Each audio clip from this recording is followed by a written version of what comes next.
इससे तो अच्छा होता मैं पढ़ाई कर लेती, इससे तो अच्छा होता मैं वहाँ जाता ही नहीं, इससे तो अच्छा होता तुम मुझसे बात ही नहीं करते। तो ऐसे सेंटेंसेस को इंग्लिश में बोलना हो तो हम कैसे बोलेंगे? Hello students, welcome to the channel let's learn English. तो आज हम यही सीखने वाले हैं, इस टाइप के जो सेंटेंसेस हैं उनको इंग्लिश में कैसे बोलेंगे। So without any further edu let's get started. तो देखिए सेंटेंसेस, जैसे हमारा पहला सेंटेंस है, इससे तो अच्छा होता मैं पढ़ाई कर लेती, इससे तो अच्छा होता वो यहाँ आता ही नहीं। तो आप लोग देख रहे हैं कि हर सेंटेंस में सेंटेंस की शुरुआत हुई है इससे तो अच्छा होता। तो इन सेंटेंसेस का स्ट्रक्चर क्या होगा? इससे तो अच्छा होता के लिए हम बोलेंगे it would have been better, it would have been better. तो हर सेंटेंस की स्टार्टिंग होगी it would have been better plus if के बाद हम सब्जेक्ट यूज करेंगे, सब्जेक्ट के बाद had plus third form of the verb और लास्ट में हम लिखेंगे इंस्टेड, लास्ट में इंस्टेड। तो चलिए सेंटेंसेस के थ्रू समझते हैं तो और क्लियरली समझ में आएगा। जैसे हमारा पहला सेंटेंस है, इससे तो अच्छा होता मैं पढ़ाई कर लेती, तो इसका ट्रांसलेशन होगा it would have been better if I had studied instead. तो बिल्कुल स्ट्रक्चर के हिसाब से ही ट्रांसलेशन हो रहा है। It would have been better, सबसे पहले यही फ्रेज लिखेंगे,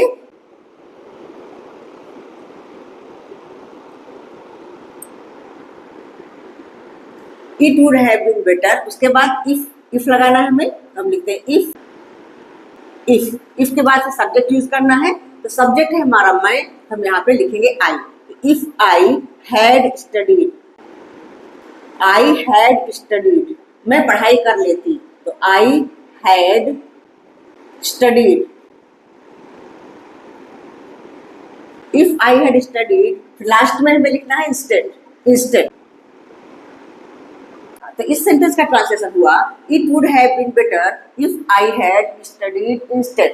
तो ये सेंटेंसेस जो हम बोल रहे हैं इससे तो अच्छा होता है पढ़ाई कर लेती, तो ये सेंटेंसेस हम तब बोलते हैं, इसका मतलब मैंने पढ़ाई नहीं किया बल्कि कुछ और काम किया जिस काम करने का कोई फायदा हमें नहीं मिला, तब हम ऐसा बोलते हैं कि वो काम ना करके इससे अच्छा होता मैं पढ़ाई ही कर लेती।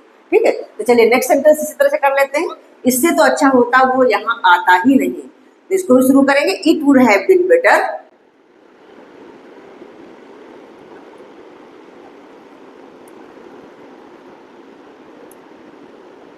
It would have been better. उसके बाद इफ के बाद से सब्जेक्ट हमारा वो है, मतलब ही हो जाएगा। तो इफ ही, सब्जेक्ट के बाद हमें क्या यूज करना होता है, had, third form the verb और उसके बाद इंस्टेड। लेकिन हमारा ये सेंटेंस नेगेटिव है, इसलिए हैड के बाद हमें नॉट भी यूज करना है।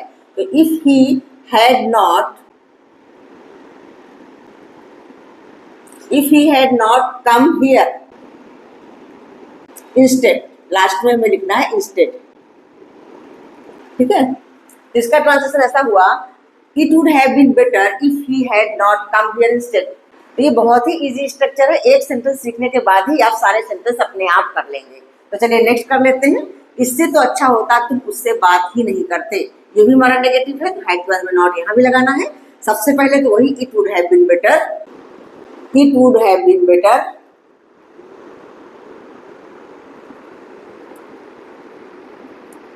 इफ, यहाँ पे सब्जेक्ट है तुम, तो यू लिखेंगे। If you had not, had not का थर्ड फॉर्म द वर्ब, मतलब टॉक का टॉक्ड हो जाएगा, टॉक्ड टू हिम, उससे बात नहीं करते तो टॉक्ड टू हिम इंस्टेड। तो चलिए नेक्स्ट सेंटेंस, इससे तो अच्छा होता मैं वहां नहीं जाता। तो it would have been better,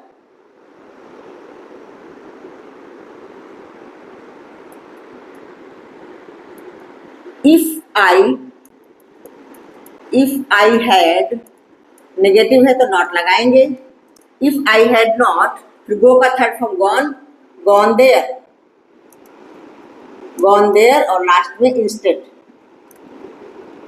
ठीक है, नेक्स्ट है इससे तो अच्छा होता मैं साड़ी खरीद लेती, तो इसको भी हम इसी तरह से बनाएंगे, it would have been better if I had bought a sari instead. तो इसको लिख लेते हैं, it would have been better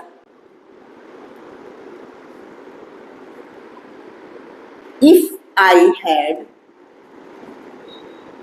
bot, buy means खरीदना, बाय का third form bought, if I had bought a sari instead. Next sentence, इससे तो अच्छा होता तुम खेलने जाते ही नहीं, तो इसका भी इसी तरह से लिख लेंगे, it would have been better if you had not gone to play instead. It would have been better